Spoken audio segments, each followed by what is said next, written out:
Hello, this is Pat again with Operations Hero. This video we're going to talk about the approvers that you may use.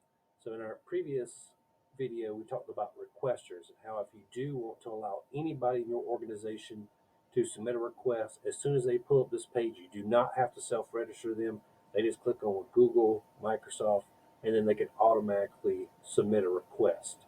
So that process very smooth, very straightforward if you're using Google or Microsoft. If you're not, then you can invite them by entering their email address, and then they can create their account, create their password themselves. Now here, I'm going to talk about an approver. So in my example, the requester submits the request.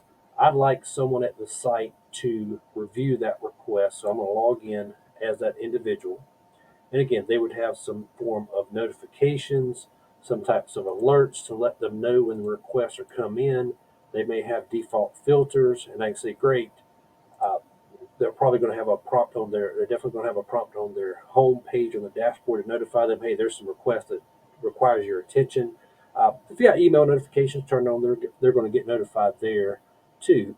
But here I've got my request. I'm going to go into this, and then I've got the ability to cancel this if I'm not going to move this request forward, or if I'm going to okay it once I click this, that I'm going to approve or sign off of this for my request, my site. This will give me an option where I can throw an emoji. I'm going to say okay by me, save, and now that request, you obviously a little notification tell me it's been saved. Now I can no longer edit that request because now it's been sent for the next person to give their review, their authorization. If there's other stats that maybe in the future is configured for me to see about my site, I'm going to see those pop up and appear here.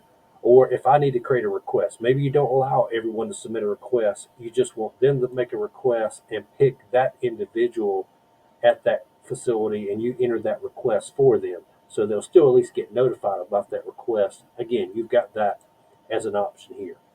So far we've submitted a request, we've sent it to site approval, they've okayed, authorized that, and now in my example, the next person sends it over to my maintenance administrator, work control, or my supervisor, and they decide, okay, which team or which individual now should respond to this job.